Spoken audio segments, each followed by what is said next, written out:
Tips menghadapi DC pinjol yang datang ke rumah. Nasabah jangan takut.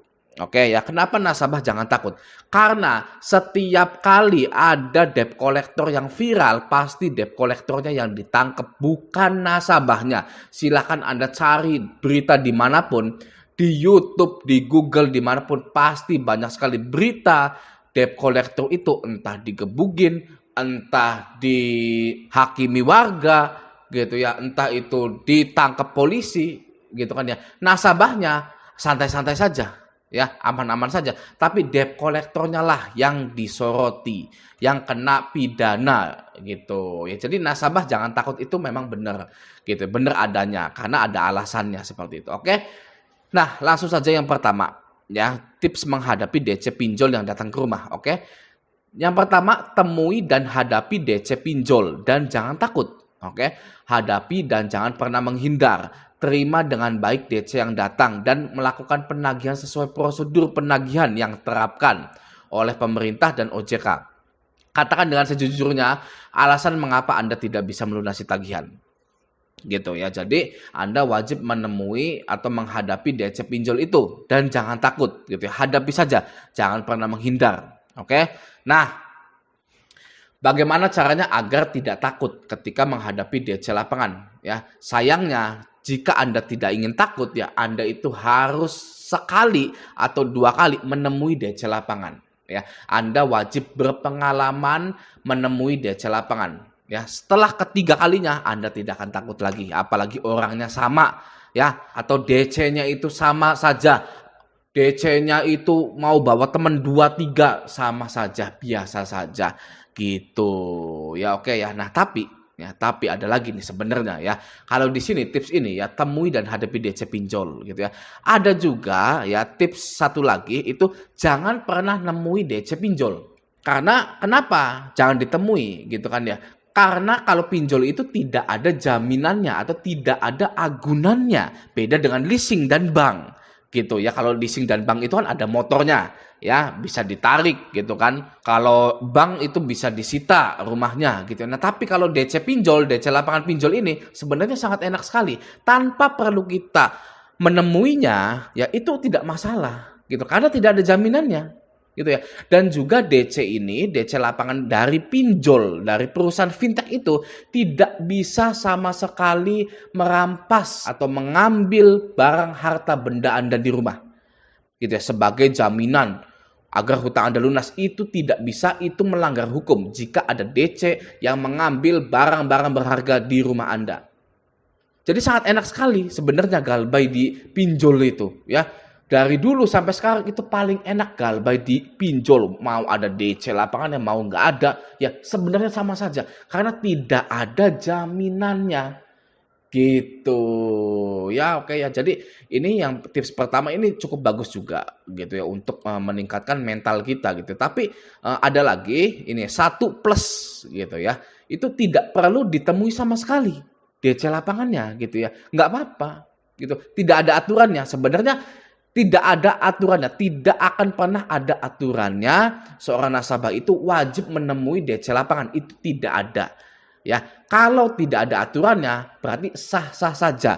Kita mau nemui, kita mau nggak temui, kita mau ngusir, ya itu sangat sah sekali. Ya, kata Bapak Menko Polhukam, Pak Mahfud MD, jika tidak ada aturannya maka sah-sah saja kita itu melakukannya. Ya, nah jadi karena tidak ada undang-undangnya, kita itu harus menghadapi DC, ya maka dari itu kita tidak perlu menghadapi atau menemui DC itu. Gitu. Ya oke ya. Nah, itu nomor 1. Yang nomor 2. Nah, nomor 2 ini, jika DC datang berkunjung ke rumah, minta diperlihatkan data diri sesuai prosedur penagihan yang diterapkan oleh OJK kepada perusahaan penagih atau pihak ketiga yang bekerja sama dengan perusahaan pinjol terkait, berupa kartu sertifikat penagihan, surat tugas dari perusahaan pinjol terkait, dan tanda pengenal ID card dan KTP. Gitu ya. Jelas ya kalau ini ya. Nah, yang nggak jelas itu seperti ini. Emang kata DC-nya, ya, kata DC lapangannya, emang kalau saya tunjukin itu semua, ibu mau bayar, gitu kan ya. kalimat pamungkasnya para DC-DC lapangan yang tidak bermodalkan kartu sertifikat penagihan dan lain-lainnya. Itu pasti alasannya seperti itu. Emang kalau saya keluarkan itu ibu mau bayar? Ya, kalau saya ditodong pertanyaan seperti itu, ya, mas, ya, mas nggak punya kartu pun, ya, atau punya kartu lengkap sama kakak keluarga Anda bawa, ya, itu tidak akan saya bayar, ya. Camkan itu, ya. Mau Anda punya kartu BPJS, mau Anda punya KTP, mau Anda menunjukkan kepada saya paspor Anda, ya, Anda punya KTP Australia, gitu, Anda punya KTP Cina, punya KTP Jepang, gitu, lalu menunjukkan kepada saya tetap tidak akan bayar. Mau apa Anda? Ya, karena tidak ada aturannya saya harus bayar kepada Anda. Anda di sini hanya menagih, kalau saya mau bayar, saya juga pakai virtual account dan itu pun tidak akan saya bayar. Ya sampai kapanpun, terserah saya. Begitu. Kalau Raja Galbay waktu itu pernah seperti itu. Ya mau dia itu punya KTP, punya ID card, punya surat tugas dari perusahaan pinjol resmi apa, saya tidak peduli. Ya mas mau lengkap pun saya tidak akan bayar. Gitu kalau saya ya. Itu nomor 2. Oke, selanjutnya jangan pernah menerima atau menggubris DC yang tidak memiliki identitas serta kelengkapan sesuai prosedur penagihan. Anda berhak mempersilahkan yang bersangkutan pergi tanpa menggubrisnya. Jika DC yang bersangkutan tetap maksa memasuki wilayah pekarangan atau rumah Anda bisa melaporkannya kepada pihak yang berwajib atau kepada warga sekitar atau pejabat setempat seperti RT, RW, lurah, camat gitu ya, itu bisa. Nah, kenapa Anda boleh melakukan pelaporan kepada pejabat setempat gitu ya? Karena di sini ya kita baca. Karena itu sudah tertuang dalam Undang-Undang Hukum Pidana atau KUHP pasal 167 ayat 1. Disebutkan bahwa seseorang yang memaksa masuk ke dalam rumah, ruangan, atau bahkan pekarangan tertutup milik orang lain dengan melawan hukum atau berada di tempat tersebut dengan melawan hukum dan tidak mengindahkan permintaan pemilik rumah untuk lekas pergi, maka seseorang tersebut dapat diancam dengan sanksi pidana. Gitu ya. Jadi kalau DC itu ya udah nunjukin sertifikat penagihan, sudah menunjukkan surat dari perusahaan pinjolnya gitu ya, sudah menunjukkan KTP, tapi Andanya ya misalkan Anda wanita gitu atau laki-laki nggak apa-apa lah gitu ya. Misalkan saya nggak mau DC itu nginjek rumah saya, boleh ya. Kalau DC-nya maksa itu kena sanksi pidana DC-nya itu ya. Atau Anda bisa lapor ke pejabat setempat, minta tolong Pak RT, Pak RW gitu ya. Ayo kita bawa saja RT RW-nya gitu. Karena ngapain gitu kan, sudah dilarang nggak boleh masuk tapi tetap ngotot mau apa. Kalau cewek ya bisa saja misalkan ya gitu kan, mau diapain gitu kan. Kalau cowok ya nggak tahu juga kalau cowok gitu kan. Begitu. Ya oke lanjut ya. Itu yang nomor 2, yang nomor 3 kita baca dulu. Rekam video setiap aktivitas yang terjadi baik percakapan atau tindakan. Nah, gitu ya. Jadi Anda boleh dan berhak merekam ya. DC datang, duduk ya. Anda ketahuan lagi ngerekam, nggak apa-apa ya. Ibu lagi ngerekam, Bu. Iya, nggak apa-apa.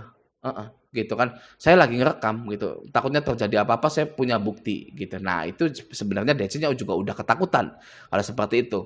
Ya takut, dianya pasti sopan, ngomongnya nadanya rendah gitu kan, karena Anda sudah punya tameng duluan gitu ya. Nggak apa-apa, harus ketahuan Anda itu ngerekam, jangan sembunyi-sembunyi ya, saya rekam gitu. Oke lanjut ya. Jangan takut jika DC menolak di video atau di foto oleh Anda karena itu wilayah Anda. Nah, betul ya. Dan Anda berhak melakukan apa saja sebagai tindakan antisipasi. Jika DC yang datang coba menutup diri, minta mereka membuka masker atau helm agar terlihat jelas wajah-wajah DC bersangkutan. Dan jangan pernah menggubris DC yang coba menutup diri agar tidak dikenali gitu. Ya, jadi pokoknya semuanya harus transparan dan harus berani Andanya ya, karena itu di wilayah Anda banyak yang kenal dengan Anda gitu ya. Tidak ada yang ditutup-tutupi ya. Kalau DC-nya pakai helm suruh buka, pakai masker suruh buka gitu ya. Suruh di luar saja. Jangan masuk gitu. Oke, lanjut ya. Nomor 4, Jika DC melakukan intimidasi, jangan terpancing emosi dan tetaplah tenang dalam menghadapinya. Dan jangan pernah sekali-kali memulai suatu kekerasan karena itu ada pidananya bagi yang memulai. Nah, pokoknya intinya jangan pernah memulai gitu ya. Kalau DC-nya yang memulai, Anda tinggal ancam saja ya. Saya teriak di sini Mas ya. Saya teriakin di situ ada banyak 10 atau 20 anak muda yang akan ke sini ya. Dan pastinya gelap mata. Mas bisa saja saya teriakin maling, ya kan? Gelap mata anak mudanya itu ya, gitu ya. Anda jangan macam-macam di sini, gitu. Kalau DC itu sudah mulai mengintimidasi, gitu. Biasa-biasa aja Mas, nggak akan saya bayar kok. Udah tahu itunya, endingnya, gitu kan? Udah tahu endingnya bagaimana, nggak akan saya bayar, nggak usah ngotot-ngotot, gitu. Oke, lanjut ya. Nomor 5. Jika dalam upaya penyelesaian terdapat unsur kekerasan secara fisik maupun verbal yang dimaksud pengancaman intimidasi, kata-kata kasar, menyentuh fisik, menakut-nakuti dan menghina, maka segera laporkan kepada pihak yang berwajib bersama dengan bukti dan video rekaman. Tindakan awal, panggil orang terdekat, tetangga atau RT dan RW setempat. Gitu, ya, oke.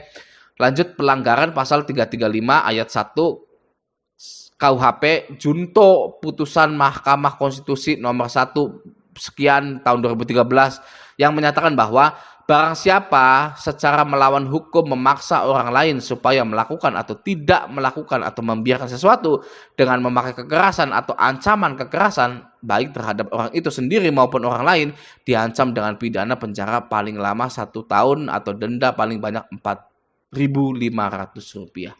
Gitu. Pokoknya DC itu intinya dari video ini itu ya, DC itu kalau datang ya baik-baik, kalau nggak baik-baik ya itu sudah pasti bisa kena pidana, sudah pasti dijamin ya. Banyak sekali di YouTube ya debt collector itu ditangkepin karena melakukan intimidasi dan lain-lain gitu. Semoga kita selalu dalam lindungan Allah Subhanahu wa taala. Tidak terjadi hal yang aneh-aneh, biasa saja. DC lapangan tidak pernah datang walaupun pinjol itu punya DC lapangan, dan kita cepat segera melupakan pinjol tersebut dan segera menjadi sejahtera. Amin ya rabbal alamin. Oke, semoga semua viewer dan subscriber saya menjadi orang yang sejahtera semua. Oke, gitu ya. Semoga video ini bermanfaat. Sampai jumpa di video selanjutnya.